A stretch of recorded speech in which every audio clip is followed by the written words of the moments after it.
우리한테 고정비가 될 수 있는 건 뭐죠? 우리가 바꿀 수 없는 건 브랜드를 결정하는 거예요. 브랜드에 도장 찍는 순간 점포는 알아보지 않았더라도 되돌릴 수 없어. 그건 어떻게 바꿀 수가 없어요. 변동비가 아니에요.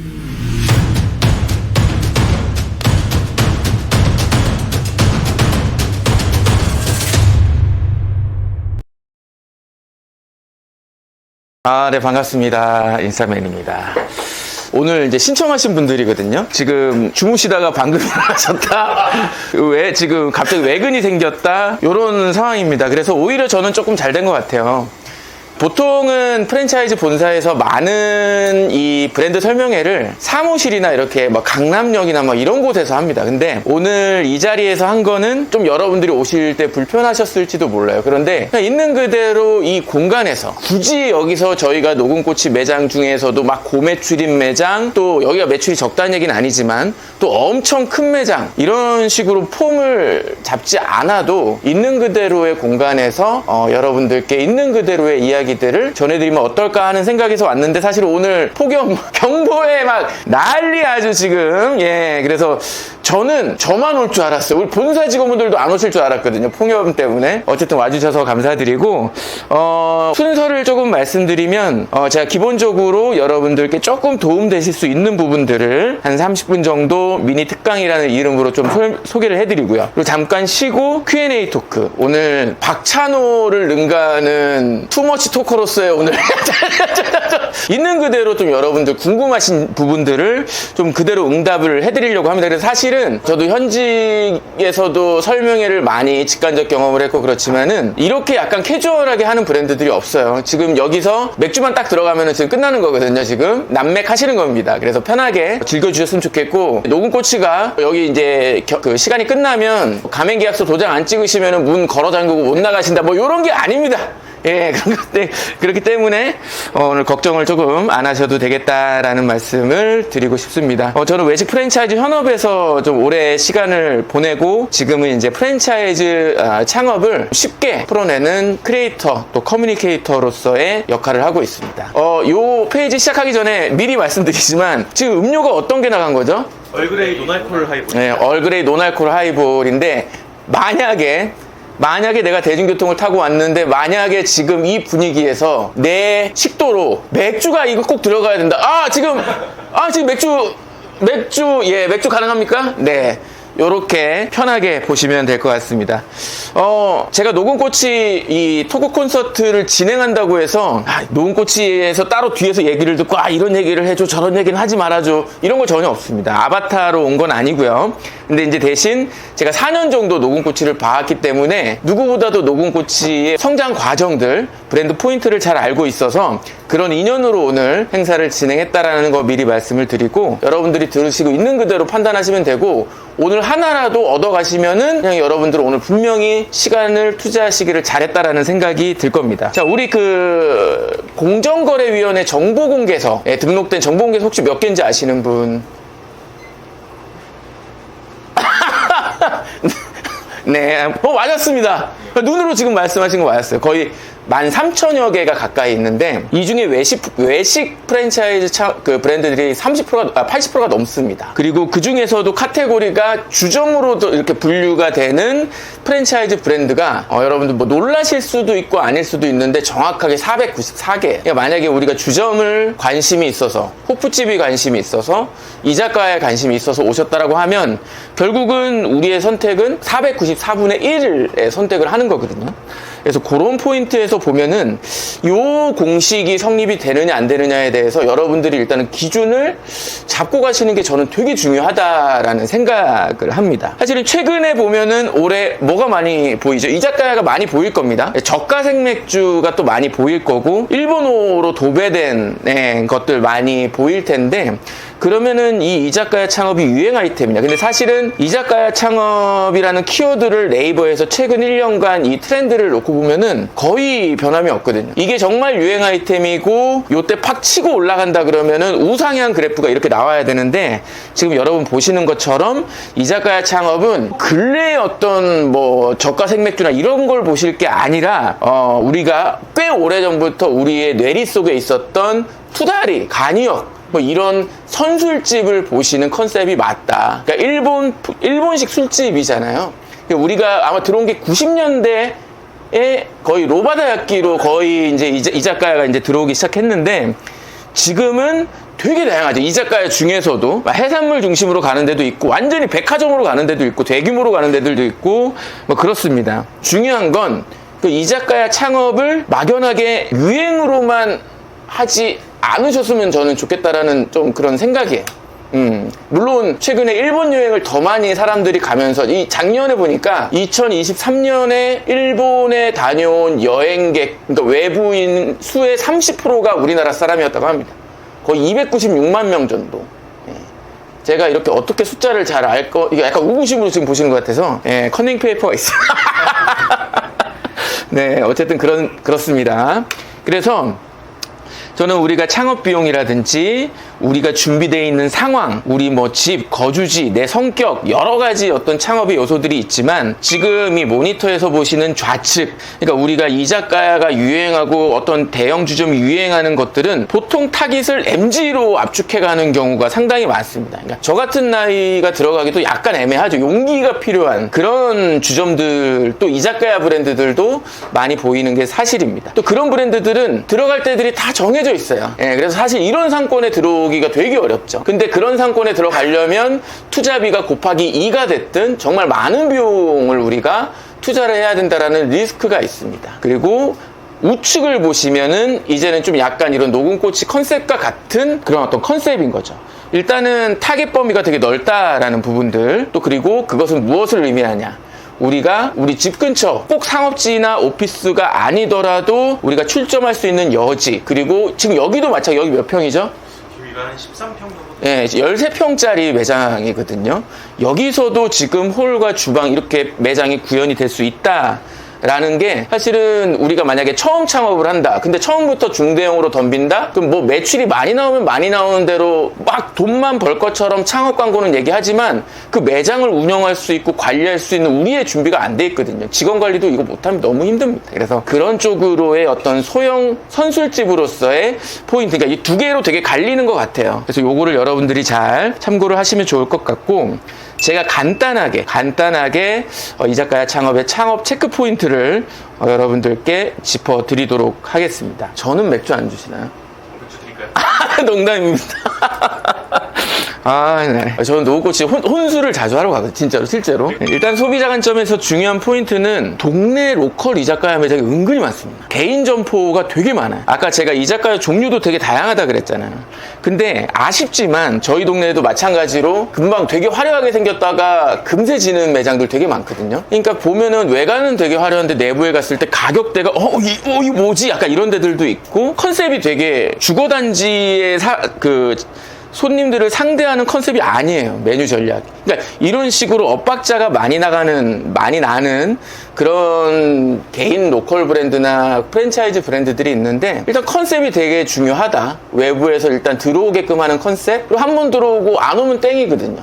그러면은 그런 매장들은 1년 못 버팁니다. 그래서 한번 들어오고 그 손님이 다시 올 수 있게 하는 무기가 뭔지. 그리고 되게 중요한 게, 만약에 내가 어떤 브랜드를 하려고 그래. 그러면 이 매장의 잠재적인 경쟁 브랜드가 뭔지를 우리가 또 설정을 해야 되는데, 만약에 내가 여기서 15평짜리 예를 들어서 노은코치라고 칠게요. 15평짜리 노은코치를 오픈을 해. 그럼 바로 옆에 30평짜리 다른 브랜드가 와도 이 15평짜리 이 매장에서 손님을 뺏기지 않을 그 무언가는 또 뭐냐. 그런 핵심적인 포인트가 되게 중요합니다. 근데 특히나 이자카야는 시각적인 부분들을 되게 무시하기가 어려워요. 그리고 분위기. 이게 되게 한 끗 차이인데 막 왁자지껄한 분위기가 될 수가 있고, 이런 칸막이 파티션은 없어도 이 테이블마다 끊어지는, 그러니까 약간 테이블의 주목도가 높아지고 그냥 편하게 얘기 나눌 수 있는 그런 분위기의 어떤 노하우들이 있습니다. 그래서 그런 것들도 여러분들이 참고를 하시면 좋을 것 같고, 뭐 메뉴 경쟁력도 마찬가지죠. 이 메뉴 경쟁력이 무조건 많으면 좋냐? 사실은 그렇게 되면은 주방이 허덕여서 안 되죠. 그래서 메뉴판을 보고 이게 메뉴들이 많다라고 볼 게 아니라, 이 메뉴도 여러분들이 아시겠지만 카테고리를 묶어야 됩니다. 소비자 관점에서의 다양성은 충족하면서 이 각각의 메뉴들을 만드는 주방 오퍼레이션을 꼭 보셔야 된다는 거예요. 예를 들어서 이런 매장에서 메뉴 카테고리가 되게 다양해. 메뉴 하나하나 만드는데 품목도 따로따로 들어가고 주방에서의 오퍼레이션도 구분돼 있어. 그러면은 손님은 좋을지 몰라도 주방은 되게 해릴 거란 말이죠.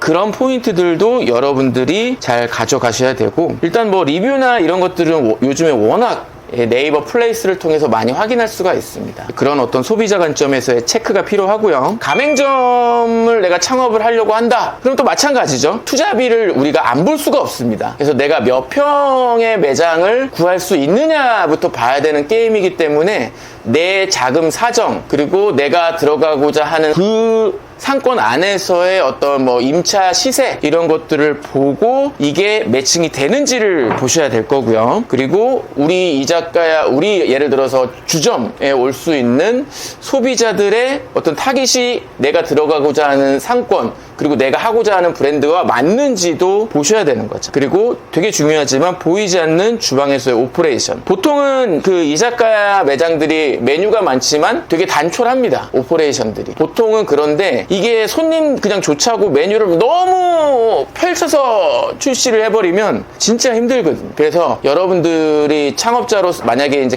창업을 준비하시는 분들로서 조금 내가 알아본다, 여기저기 다니신다 그러면 그냥 홀에서 보시고 그냥 손님 표정만 보시고 메뉴판 보시고 그러지 마시고 최대한 주방 근처에 앉으셔가지고 주방에서 몇 명이 일을 하는지 어떤 일을 하는지를 보는 것도 되게 중요합니다. 그리고 가장 중요한 거는 수익률이죠. 실제로 내가 일한 만큼 벌 수 있는 구조냐. 막연하게 5천만 원, 막연하게 1억 원 이런 브랜드들 창업 광고가 사실은 대부분인데 지금은 매출이 중요하지가 않습니다. 지금은 내가 일하는 만큼 책정된 그 수익률 범위 안에 들어가는지가 되게 중요한 거죠. 물론 당연히 여러분들도 아시겠지만 만약에 내가 창업을 고민을 하는데 허위맹랑한 수익률, 영업사원들이 약간 나쁜 마음을 먹고 하는 건 아니지만 그냥 대략적으로 아는 되게 그냥 최상의 수익률을 가지고 우리가 그걸 기준으로 손익계산을 판단하고 하는 우를 범해서는 안 된다라는 것도 여러분들이 알고 계셔야 됩니다. 이거는 사실은 지금 현존하는 프랜차이즈 가맹 광고의 거의 99%는 장담컨대 가맹 본사를 전혀 어필하지 않습니다. 가맹 본사가 중요하다라는 것을 일반 예비 창업자분들은 많이 몰라요. 특히나 프랜차이즈는 가맹 본사가 정책적으로 똥볼 한번 잘못 차면은 그게 50개든 100개든 가맹점 전체가 우르르 그냥 거기 영향받는 게 한순간입니다. 그러면 본사가 되게 완벽한 AI나 그런 게 아니잖아요. 사람들의 집단인 거잖아요. 근데 내 돈을 많이 투자를 해서 창업을 했어. 근데 그런 리스크가 많이 커. 근데 그런 거 자체를 아예 내가 창업을 알아볼 때 몰라. 그냥 브랜드만 보는 거야. 근데 그렇게 되면은 여러분들이 가맹 계약을 한 이후에 내가 몰랐던 부분들을 막 알게 되는 거예요. 근데 그 감정은 대부분 후회예요. 후회 아니면 분노. 그런 게 되게 많아요. 그래서 여러분들이 그 내 파트너를 결정하기 전에는 적어도 그냥 겉모습만 보고 그냥 가맹계약 도장 바로 찍지 마시고 본부가 어느 정도 경쟁력이 있는지를 봐야 돼. 그건 이제 확인할 수 있는 방법이 많지가 않습니다. 예를 들어 가맹점을 돌아다니는 방법들이 있고 실제로 그 뭐 본부가 운영하는 브랜드의 인스타그램만 봐도 야, 이 본부가 진짜로 그냥 완전히 그냥 혜택만 내세우고 가맹점 모집 혹은 또 제2브랜드 개발, 제3브랜드 개발 이런 거에 혈안이 되어 있는지를 우리가 대번 알 수가 있거든요. 근데 그 외에 포인트들도 많이 있습니다. 그래서 제가 강조드리고 싶은 건 프랜차이즈 창업은 연애가 아니다. 내가 그냥 가끔 만날 그냥 최고의 그냥 이쁜 사람, 키 큰 사람을 만나려고 하는 게 아니라 결혼 상대를 찾는 과정이다. 그냥 사람과 사람이 아니라 집안과 집안이 만나는 거다. 그런 것들을 놓치고 일단은 가맹점 창업을 해서 후회하시는 분들이 지금도 아프니까 사장이다 네이버 카페를 보면 정말 많은 울분 또 힘들다라는 얘기를 하고 계십니다. 실제로 이건 진짜로 한번 여러분들이 검색해보시면 알 수가 있죠. 자, 이자카야를 포함해서 우리가 약간 그러니까 이자카야를 소형 이자카야라고 우리가 범위를 정해 놓을게요. 뭐 장점은 일단은 좀 낮 시간에 대한 일과 시간에 대한 여유가 있을 겁니다. 물론 근데 저녁에 우리가 늦은 오후에 오픈을 한다라고 쳐도 만약 전처리가 엄청 많아. 그래서 한 점심쯤 나와야 돼. 근데 그러면은 약간 이 밸런스가 안 맞죠. 그리고 계절을 잘 안 탄다. 그리고 인력 운영 효율이 있다. 근데 이것도 모든 브랜드에 통용되는 건 아닙니다. 그만큼 오퍼레이션이나 이런 것들이 간소화가 돼 있는지를 봐야지 장점이라고 얘기를 할 수 있는 거고요. 유의점 같은 경우는 이거는 진짜 중요한 것 같아. 창업도 외식업도 카테고리들이 있잖아요. 근데 이것도 메뉴의 카테고리에 따라 따라서도 여기에 적합한 점주가 있거든요. 가맹점주 상이 있는 거예요. 내가 좋다고 근데 내 성격 다 무시하고 여기가 잘 되니까 맞춘다? 이거 되게 힘들어요. 나중에 가면. 그래서 여러분들과 이 브랜드의 상성, 성향이 잘 맞는지를 또 되게 잘 보셔야 됩니다. 그리고 일단 성실하셔야 되고 일단은 내가 집중할 줄 알아야 된다. 예. 사실 브랜드 결정은 전부가 아니거든요. 그 많은 프랜차이즈 본사들이 우리 브랜드만 결정하면 대박 날 거라고 얘기하지만 진짜 농담이 아니라 브랜드 결정은 정말 빙산의 일각입니다. 근데 빙산의 일각이지만 이게 전부라고 가맹 광고는 다 얘기를 하고 있는 거거든요. 물론 그런 식으로 해서 어떤 브랜드를 우리가 알게 될 수도 있고 그렇게 알게 되고 좀 조사하다 보니까 현장을 갔는데 괜찮네? 상담 받아볼 수도 있어요. 근데 거기서 바로 악셀 밟고 바로 도장 찍고 하지 마시라는 거죠. 저는 여러분들께 이런 지금 보이는 창업의 4대 요소 외에도 정말 열심히 하실 줄 알아야 돼요. 예. 직장 생활을 열심히 하신 분들이 그래서 보통 가맹점 하시면 잘하십니다. 직장 생활이나 그냥 내가 어떤 조직에 있을 때 땡가땡가 하고 그냥 막 약간 그런 느낌이면은 내 사업을 해도 초반에만 그러지 나중에 그런 기질들이 막 나오게 돼 있어요. 이 지금 시대에는 그렇게 장사하면 절대 성공할 수 없어요. 그리고 그렇게 열심히 하실 줄도 알지만 즐길 줄도 아셔야 돼요. 특히나 이런 매장들. 주방에 있다가도 손님들 나오면 적극적으로 내가 만약에 MBTI I야. 그래도 이런 걸 숨기고 손님들한테 적극적으로 할 수 있는 그런 정도의 열정, 노력, 즐길 줄 아는 성향. 나를 맞추면 안 된다라는 거죠. 내 성격을 이 창업 아이템에 맞추면 안 돼요.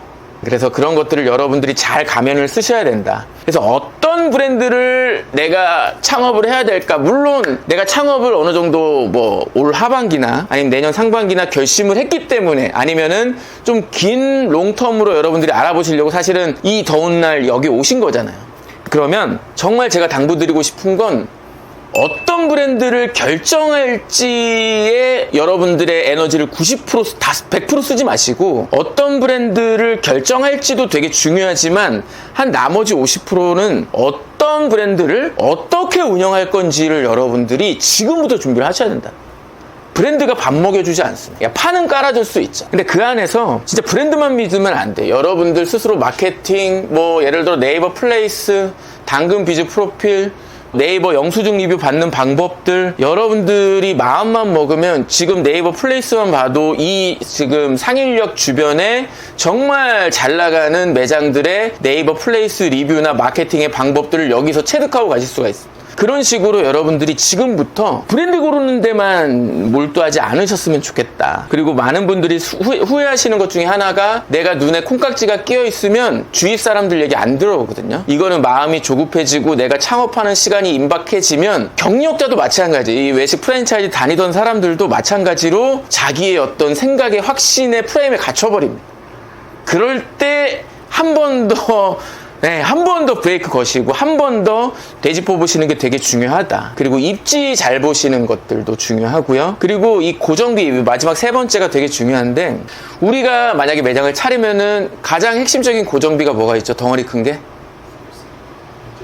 월세. 그렇죠. 예, 임대료는 바꿀 수가 없죠. 근데 이거를 매장 장사 시작하기 전에 지금 단계에서 보면은 우리한테 고정비가 될 수 있는 건 뭐죠? 우리가 바꿀 수 없는 건 브랜드를 결정하는 거예요.